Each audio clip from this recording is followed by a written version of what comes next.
warahmatullahi wabarakatuh.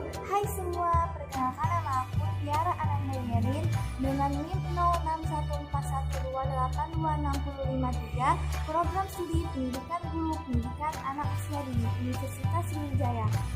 Baiklah, pada kali ini aku akan membahas tentang metode pembelajaran. Sebelum itu, apa sih metode? Metode adalah cara atau prosedur yang ditempuh untuk mencapai tujuan tertentu, dan pembelajaran adalah proses interaksi peserta didik dengan pendidik dan sumber belajar pada suatu lingkungan belajar. Jadi, metode pembelajaran adalah cara-cara atau taktik yang digunakan agar tujuan pembelajaran bisa tercapai. Empat dari metode pembelajaran ini yaitu membantu kegiatan belajar mengajar agar pelaksanaan bisa dilakukan menggunakan cara terbaik, membantu dan memudahkan dalam menemukan menyusun data yang diperlukan sebagai upaya mengembangkan disiplin ilmu. Pun macam-macam metode pembelajaran. Yang pertama itu metode bercerita.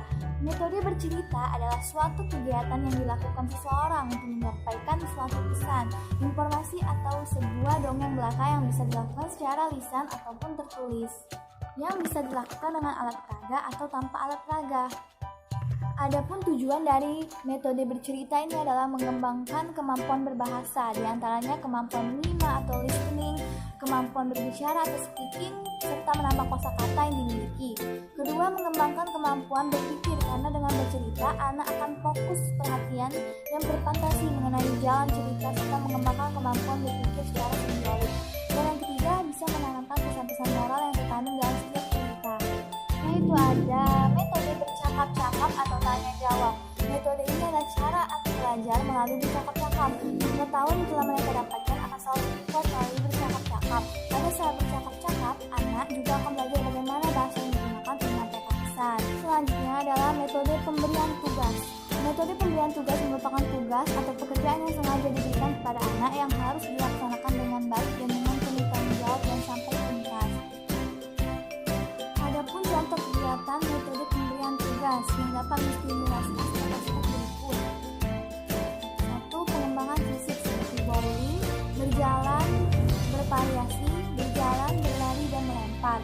Pengembangan kognitif seperti berhitung dan bermain klasifikasi. Pengembangan bahasa seperti kartu huruf, kartu perintah, dan menulis. Pengembangan seni seperti melukis dengan jari. Dan pengembangan nilai moral dan sikap beragama itu seperti lampu lalu lintas kelas.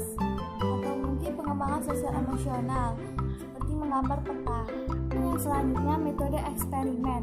Eksperimen atau percobaan adalah suatu kegiatan yang di dalamnya dilakukan percobaan dengan cara mengamati proses dan hasil dari percobaan tersebut.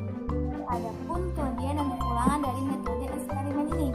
Kelebihannya, anak didik dapat lebih mengembangkan sikap dan menyalurkan rasa ingin tahunya dalam mengadakan suatu eksplorasi atau menjelajahi.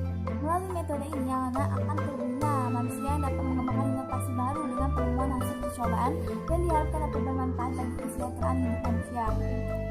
Dan kekurangan dari metode ini adalah alat-alat yang diperlukan dalam kegiatan eksperimen tidak tersedia dan jumlah yang cukup sehingga tidak setiap anak didik memperoleh kesempatan untuk melakukan eksperimen.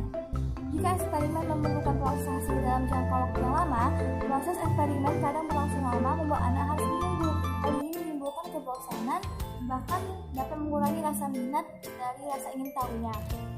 Metode karya wisata. Metode karya wisata adalah suatu metode dalam kegiatan pembelajaran dengan cara mengamati dunia sesuai dengan kenyataan yang ada secara langsung, meliputi manusia, hewan, tumbuh-tumbuhan, dan benda-benda lainnya. Metode sosial drama. Sosial drama adalah suatu drama yang menarik yang berdasarkan suatu cerita yang menggambarkan sesuatu atau isu berkonflik mengandung konflik sosial. Selanjutnya metode bermain peran. Itu adalah suatu rangkaian perasaan, ucapan, dan tindakan individu yang ditujukan kepada orang lain. Ada saja materi yang dapat saya sampaikan. Mohon maaf bila ada kesalahan dalam pengucapan. Pada Allah saya mohon ampun. Saya akhiri. Wabillahi taufiq wal hidayah. Wassalamualaikum.